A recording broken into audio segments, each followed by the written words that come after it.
Maka Allah, jadi standarnya ahli fikih itu beda lagi, standarnya ahli hadis beda lagi, standarnya ahli Quran beda lagi, standar ahli tasawuf, ahli tarekat yang mereka sebut gurunya dengan mursyid itu standarnya khas. Apa standarnya?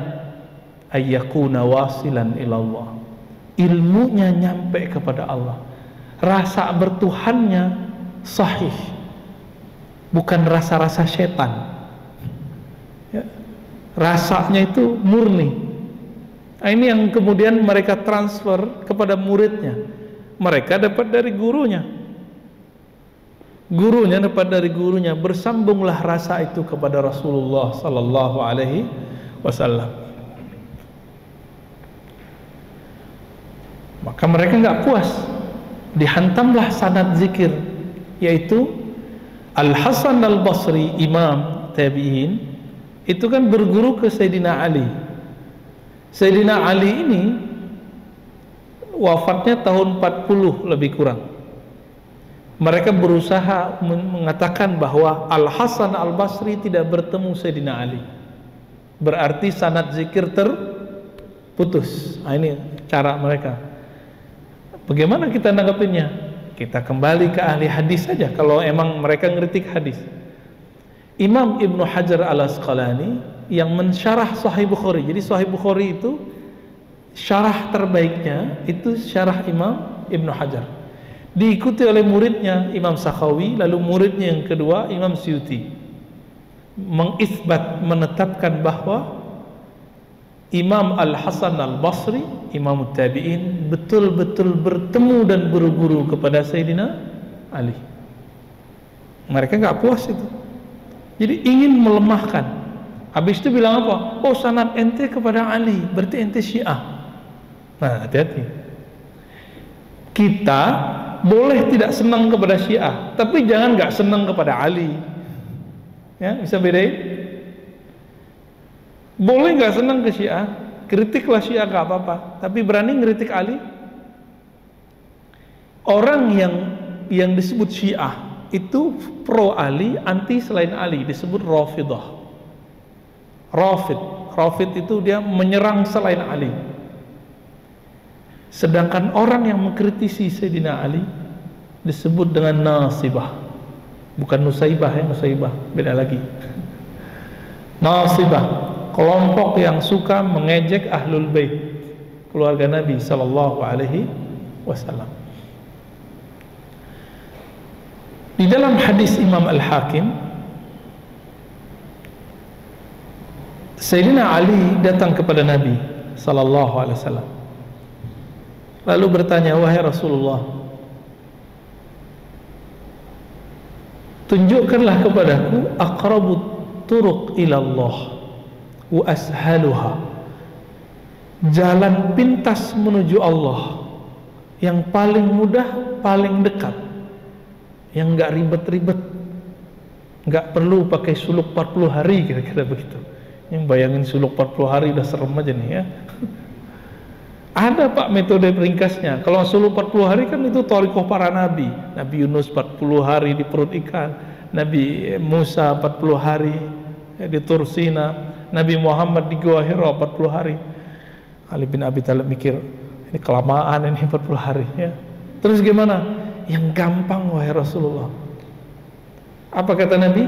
Alaika bidmudawamati dzikrillah. Ya, hendaklah engkau mudawamah, konsisten berzikir dalam keadaan sir ya, sepi ataupun jahar ya. Kita keraskan, kita lembutkan, ramai ataupun sendiri.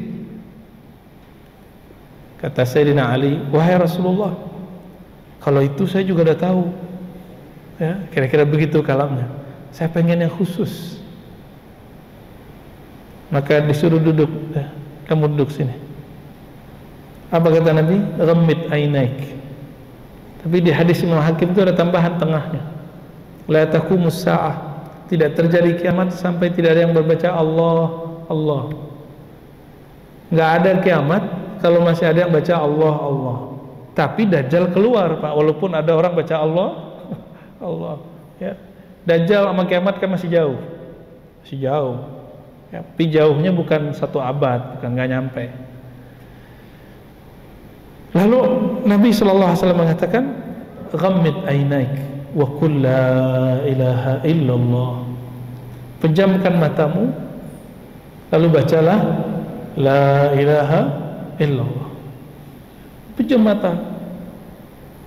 Maka metode memejamkan mata bukanlah dari Hindu Buddha. Ya. Ini ada yang nggak ngerti hadis ini, dikira oh nggak boleh memejamkan mata. Kenapa? Tasyabuh bil Buddhiyin, menyerupai orang Buddha, menyerupai orang Hindu, nggak nyambung. Ya.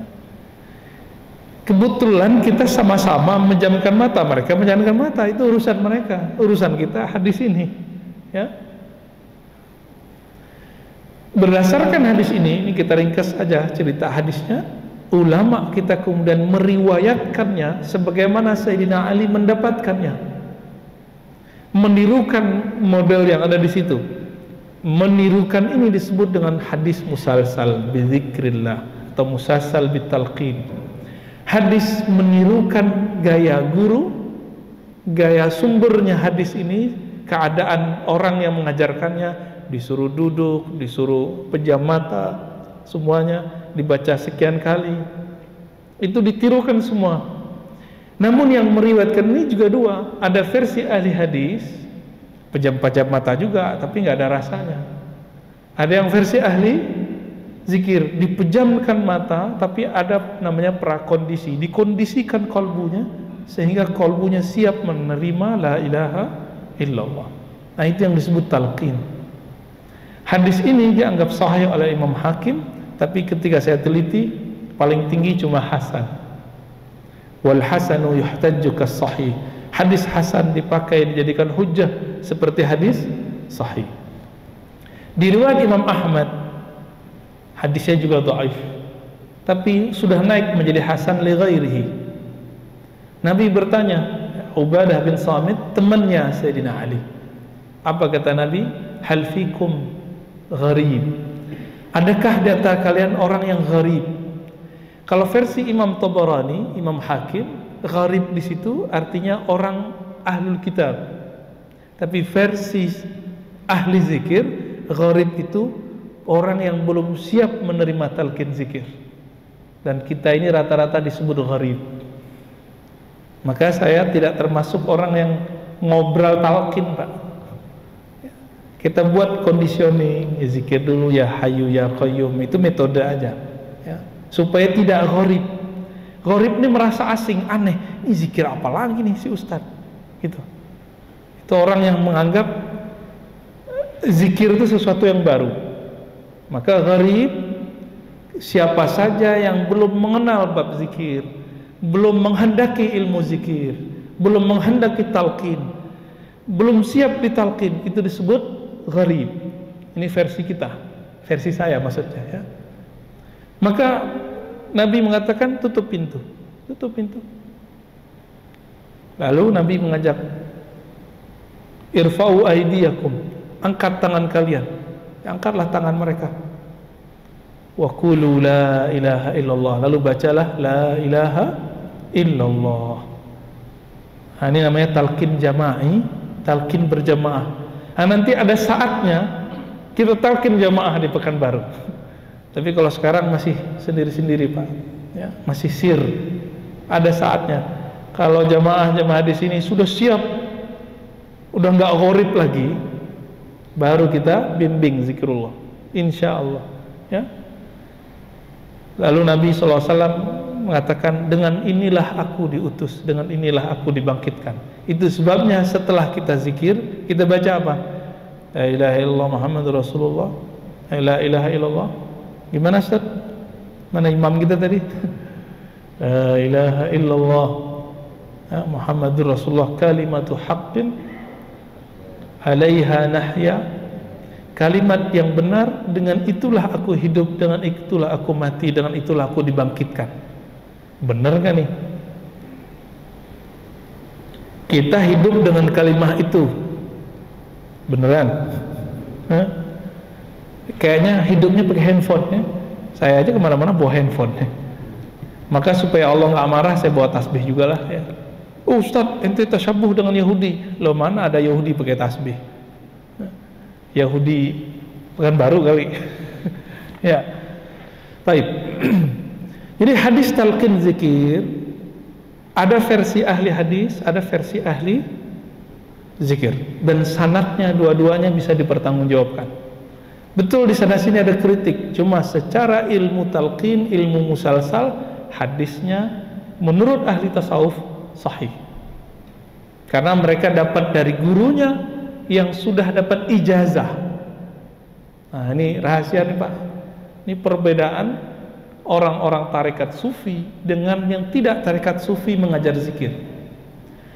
Tarekat sufi itu ngajar zikir harus dapat ijazah dari gurunya.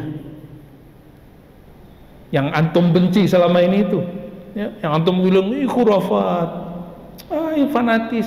Bukan, mereka itu untuk menjaga kemurnian zikrullah, itu si ustadz harus dapat izin dari gurunya, biar terjamin bahwa zikirnya benar-benar bersumber dari Rasulullah Sallallahu Alaihi Wasallam. Kita malah bangga, oh saya pakai zikir pagi sore aja tak. Dapat di mana zikir pagi sore? Dapat di mana? Di YouTube, ya, atau ketemu di toko kitab ya, ambil di toko buku terus amalin sendiri. Orang yang zikir tanpa berguru, dia dapat berkah, tapi tidak dapat faid. Faid itu aliran nur yang Allah berikan kepada guru, diwariskan kepada murid. Apa bedanya? Kalau si murid punya guru, dia lemah, bisa ditarik oleh gurunya, bisa ditegur. Tapi kalau zikir-zikir sendiri, baca-baca maksurat sendiri, baca rotib sendiri, tanpa ada bimbingan guru, kalau kita lagi lemah, tidak ada yang negur, tidak ada yang narik. Itu bedanya. Jadi samalah, kita mau pergi satu tempat, numpang ke orang yang sudah tahu jalan, kita belum tahu jalan dan nggak punya kendaraan. Duluan mana nyampenya? Yang punya kendaraan. Nah, ini ilustrasi paling gampang. Yang paling kenal Allah siapa? Rasulullah. Lalu sahabat Rasulullah, lalu tabi'in. Nah, mereka berhenti di situ, disebut salaf. Maka mereka langsung kembali ke kitab salaf. Nggak begitu. Kitab salaf itu juga diriwayatkan dari salaf, terus ke khalaf, terus sampai zaman ini. Maka hatta al-yawm, ya, sampai saat ini zikir-zikir itu masih diwariskan dari kolbu ke kolbu, dari jiwa ke jiwa, dari ruh ke ruh, sampai hari ini. Al-arwahu junudun mujannadah, sesungguhnya ruh itu sesama mereka saling kenal, ya, mereka berkumpul. Semoga berkumpulnya kita ini menunjukkan bahwa ruh kita bersaudara di alam sana. Amin, ya.